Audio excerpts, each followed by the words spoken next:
میرے آقا مدینے والے مصطفیٰ صلی اللہ علیہ وسلم کا فرمان عالی شان ہے، جس نے مجھ پر دن بھر میں 1000 مرتبہ درود پاک پڑھا وہ مرے گا نہیں جب تک کہ وہ جنت میں اپنی آرام گاہ یعنی رہائش گاہ نہ دیکھ لے۔ یعنی ہر مسلمان کی تمنا ہے کہ جنت مل جائے، مگر پتہ کسی کو نہیں ہے۔ اچھا، یہ ایک اور خوبصورت بات، بلکہ میں کہوں گا کہ نوٹسبل اور ایک اہم بات ہے کہ ہمیں ہمارا رزق کا رب نے وعدہ کیا ہوا ہے، مغفرت کا وعدہ نہیں ہے، جنت کا وعدہ نہیں ہے۔ تو عقل مند کون ہے؟ جس چیز کا وعدہ نہیں اس پر کوشش زیادہ کرے۔ ہماری ٹینشنیں کاروبار، رزق اور اس پہ لگی ہوئی ہیں کہ یار کاروبار کا کیا ہوگا، مارکیٹ ڈاؤن ہے، سودا بکے گا نہیں بکے گا، فصل ٹھیک ہوگی کہ نہیں ہوگی، اللہ کے سب لکھا ہوا ہے، وعدہ ہے۔ میری اور آپ کی مغفرت ہوگی اس کا وعدہ نہیں ہے۔ عقل مند وہ ہے جو مغفرت کی کوشش کرے، جو اللہ کی رضا کی کوشش کرے، بخشش کی کوشش کرے، مگر اس کی کوشش کرنے والے کم اور جو آلریڈی ڈیسائیڈڈ ہے اس کے پیچھے بھاگ رہے ہیں۔ اب اس درود پاک کی فضیلت کا کیا خوبصورت پہلو ہے کہ جو 1000 بار درود پاک پڑھے دن بھر میں، یعنی روزانہ کوشش کر کے 1000 بار پڑھ لے، مرنے سے پہلے وہ اپنا ٹھکانہ جنت میں دیکھ لے گا۔ سبحان اللہ۔ اور کیا چاہیے؟ اللہ مجھے اور آپ کو کثرت سے درود پاک پڑھنے کی توفیق عطا فرمائے۔ آپ بھی نیت کریں اور میں بھی نیت کرتا ہوں انشاءاللہ روزانہ درود پاک پڑھیں گے، انشاءاللہ کثرت سے پڑھیں گے انشاءاللہ۔ ایک بار محبت کے ساتھ بآواز بلند درود پاک پڑھ لیں۔ صلو علی الحبیب صلی اللہ تعالی علی محمد صلی اللہ علیہ وسلم۔ آج ایک بڑی عظیم ہستی کا ذکر کرنا ہے، اور وہ ہستی ہے کہ جب بھی ان کا نام لیتے ہیں تو ایمان تازہ ہو جاتا ہے، دل میں خوشی داخل ہو جاتی ہے۔ کیا کوئی ایسا بھی نبی پاک کا عاشق ہو سکتا ہے؟ کیا کوئی اتنی زیادہ خوبیوں کا مالک بھی ہو سکتا ہے؟ یعنی ان کے اندر کتنی خوبیاں ہیں میں آپ کو بتاؤں۔ پیارے آقا علیہ الصلوۃ والسلام نے ارشاد فرمایا، جس کا مضمون ہے کہ انسان کے لیے 360 اللہ کریم نے خصلتیں بنائی ہیں، اچھی پیاری مبارک خصلتیں۔ اگر کسی بندے میں ایک بھی خصلت ہوگی ان 360 اچھی خصلتوں میں سے، اچھی عادتوں میں سے، اللہ اس ایک مبارک خصلت کی برکت سے انسان کو جنت میں داخل کر دے گا۔ تو وہ جو ہستی ہیں جن کا میں نے ذکر کرنا ہے، انہوں نے نبی پاک علیہ السلام سے پوچھا کہ حضور کوئی ایسا بھی ہے جس میں وہ ساری خصلتیں موجود ہیں؟ آپ تو فرما رہے 360 میں سے ایک بھی مل جائے تو جنت ہے۔ اس دیر نہیں بڑی کہ ایک کسی کے اندر ساری ہوں۔ نبی پاک نے فرمایا ہاں وہ تم ہو، تمہارے اندر وہ ساری خصلتیں موجود ہیں۔ یہ وہ ہستی ہیں کہ نبی پاک علیہ السلام نے ایک بار فرمایا کہ جنت کے کچھ دروازے ہیں کہ جن سے، حدیث کا خلاصہ ہے کہ جن سے اس عبادت کرنے والے کو بلایا جائے گا۔ فرمایا دروازہ صیام، صوم کا دروازہ ہے، روزے کا دروازہ ہے، روزہ رکھنے والے ہوں گے ان کو روزہ داروں کے دروازے سے بلایا جائے گا، تو نماز پڑھنے والے ہوں گے ان کو نماز کے دروازے سے بلایا جائے گا، مختلف نیکیاں کرنے والوں کو مختلف جنت کے دروازوں سے بلایا جائے گا۔ صحابی رسول عرض کرتے ہیں حضور کوئی ایسا بھی ہے جس کو جنت کے سارے دروازوں سے بلایا جائے گا؟ آقا فرماتے وہ تم ہو، تمہیں جنت کے سارے دروازوں سے بلایا جائے گا۔ وہ کون ہے؟ وہ کوئی اور نہیں، وہ افضل البشر بعد الانبیاء، یعنی سارے دنیا میں نبیوں کے بعد اگر کوئی سب سے افضل ہستی ہے تو وہ حضرت ابوبکر صدیق رضی اللہ تعالیٰ۔ آج کی بات کرنی ہے، سبحان اللہ۔ نبی پاک کے کیسے دوست ہیں، پیارے آقا کے کیسے ساتھی ہیں، یار غار بھی ہیں، یار مزار بھی ہیں۔ آج بھی نبی پاک کے ساتھ جلوہ فرما ہے نا۔ ساری دنیا سے لوگ جب روضہ رسول پر جا کر پیارے آقا کو سلام عرض کرتے ہیں، سبحان اللہ، صدیق اکبر رضی اللہ تعالیٰ عنہ کو اور حضرت عمر فاروق کو بھی سلام پیش کرتے ہیں۔ یہ کیسی ہستیاں ہیں؟ ایک اور ایمان افروز بات بتاؤں، مرتبہ کیسا ہے؟ یہ اللہ کی مشیت ہے کہ انسان کو وہیں دفنایا جاتا ہے، اسی جگہ قبر بنتی ہے جس مٹی سے اسے بنایا جاتا ہے۔ یعنی میں اور آپ وہیں دفن ہوں گے، اسی مٹی سے مجھے اور آپ کو بنایا گیا ہے، تخلیق کی گئی۔ ایسا ہوتا بھی آپ کبھی کبھی کہتے ہیں یار بندہ ٹریول کرتا کرتا وہاں پہنچ گیا اور اس کا وہاں انتقال ہو گیا، لگتا ہے مٹی وہیں کی لکھی ہوئی تھی۔ ہم کہتے ہیں نا پہنچی وہیں پہ خاک جہاں کا خمیر تھا، انسان وہیں پہنچتا ہے۔ اب کمال دیکھیں کہ حضرت ابوبکر صدیق اور حضرت عمر فاروق کی تخلیق کس مٹی سے ہوئی ہے؟ ہاں یہ اسی مٹی سے ہوئی ہے جس مٹی سے نبی پاک علیہ السلام کو بنایا گیا۔ جب بھی تو بالکل برابر بھی مزار ہے ان کا، نبی پاک کے بالکل ساتھ ان کی قبر انور ہے۔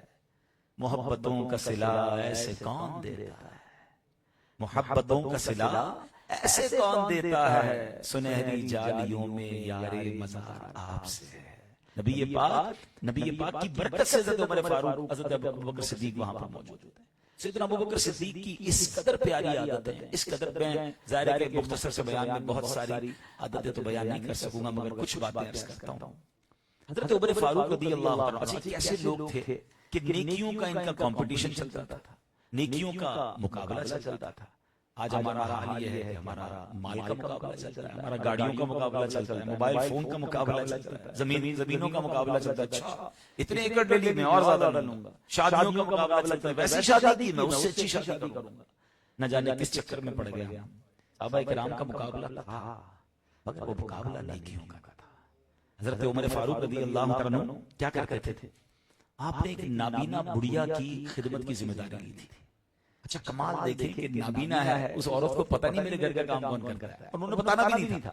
حضرت عمر جاتے تھے شام میں، اس کا گھر صفائی کرتے، اس کے برتن ٹھیک کرتے، اس کے گھر کے کام کاج کرتے، واپس آ جاتے۔ وہ عورت سمجھتی کوئی نیک آدمی آتا ہی، اس کو نہیں پتا کہ یہ کون ہے، زمانے کی کتنی بڑی ہستی ہے حضرت عمر فاروق ہے۔ مگر ہوا یہ کہ ایک بار حضرت عمر فاروق گئے تو دیکھا کہ گھر کا سارا کام ہو گیا۔ اب حیران، مجھ سے پہلے کون آیا، کون کر کے گیا؟ دوسرے دن گئے پھر کام ہو گیا، تیسرے دن گئے ان سے پہلے کام ہو گیا۔ کہتے ہیں مجھ سے پہلے کون آتا جو یہ کام کر جاتا ہے؟ اب وہ خاتون تو نابینا، ان کو پتہ نہیں کون آ رہا ہے۔ کہا مجھے لگتا ہے رات ہی گزارنی پڑی۔ وہ رات گزارتے ہیں کہ چیک کروں مجھ سے پہلے کون آتا ہے اس بڑھیا کے، اس نابینا خاتون کے گھر کے کام کر کے جاتا ہے۔ اور جب رات گزاری، جب صبح ہوئی تو دیکھا کہ حضرت ابوبکر صدیق امیر المومنین آتے ہیں اور گھر میں صفائی کرتے ہیں، اس بڑھیا کے کام کرتے ہیں اور واپس چلے جاتے ہیں۔ اب اس واقعے سے بہت کچھ سیکھنے کو مل رہا ہے۔ سب سے پہلے دونوں ہستیوں کا آپ کمال دیکھیں کہ جس کے ساتھ بھلائی ہو رہی ہے اس کو پتہ بھی نہیں ہے کہ کس نے بھلائی کی ہے، کوئی احسان نہیں جتایا، کوئی اس کو شو آف نہیں کیا، پتہ ہی نہیں، چھپ کے پتہ چلا کون ہے، ورنہ پتہ ہی نہیں چلتا۔ یہ ہے وہ نیکی جو اللہ کی بارگاہ میں بڑی مقبول ہے۔ جی ہاں، اللہ کے عرش کا سایہ جن خوش نصیبوں کو ملے گا نا، اس میں ایک نیکی یہ بھی ہے کہ بندہ دائیں ہاتھ سے خرچ کرے، اس کے بائیں ہاتھ کو پتہ نہ چلے۔ اخلاص کی تعریف پتہ ہے کیا؟ اخلاص کی تعریف علماء ایک تعریف بھی بیان کرتے ہیں کہ بندہ جس طرح اپنے گناہوں کو چھپاتا ہے اس طرح اپنی نیکیوں کو چھپاتا ہے۔ کیا ایسا حال ہے ہمارا؟ گناہ ہم چاہتے ہیں کسی کو پتہ نہ چلے اور نیکی سب کو پتہ چلے۔ حدیث میں تو یہ ہے نا کہ دائیں ہاتھ سے خرچ کرے، بائیں کو پتہ نہ چلے۔ ہم تو چاہتے ہیں دائیں کو خرچ کریں، پورے شہر کو پتہ چلے۔ پہلے ہم سنتے تھے نیکی کر دریا میں ڈال، اب نیکی کر فیس بک پہ ڈال، سوشل میڈیا پہ ڈال۔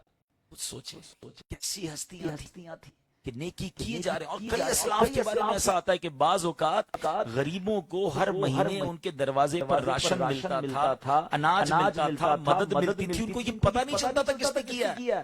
جب ان بزرگوں کا انتقال ہوتا تھا اور وہ راشن بند ہوتا تھا، پھر پتہ چلتا تھا کہ اچھا یہ تھے جو ہر مہینے بیچتے تھے، پتہ ہی نہیں تھا۔ کیونکہ رضا ثواب تو اللہ سے لینا تھا نا، اس کو کیوں بتانا ہے غریب کو کہ میں کون ہوں جو تمہاری مدد کر رہا ہوں؟ کیوں اس کی نگاہیں نیچی کرنی ہے؟ کیوں اس کو شرمندہ کر رہا ہے؟ مگر آج غریبوں کا مذاق اڑایا جاتا ہے، ان کو ساتھ کھڑا کر کے تصویریں کھنچوانی ہیں، دنیا کو بتانا ہے میں نے اس کی بچی کی شادی کروائی، میں نے اس کو قرضہ دیا، میں نے نہ کیا کریں ایسا۔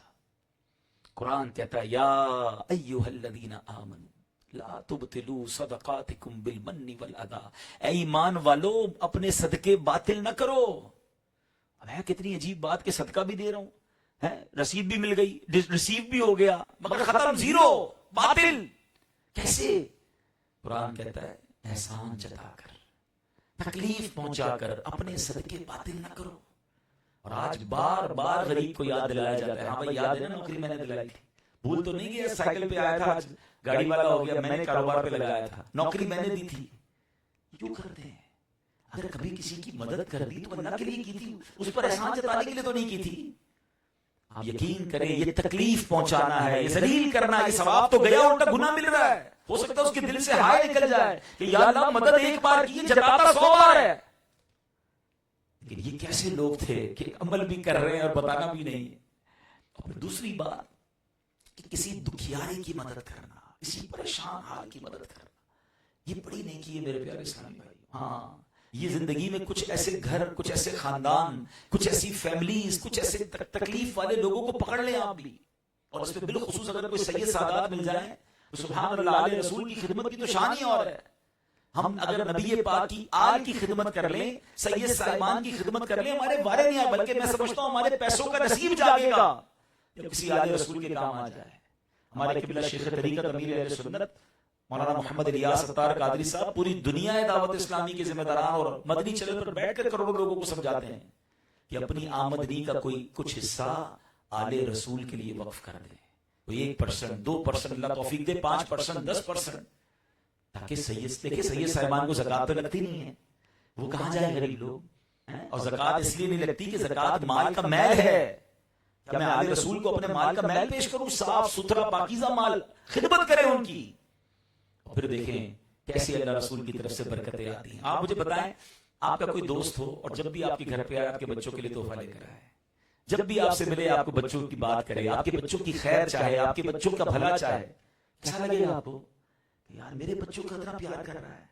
سبحان اللہ، ایک امتی جب آقا کے بچوں کا خیال رکھے گا، نبی پاک کی آل کی خدمت کرے گا، وارے نیارے ہو جانے ہیں۔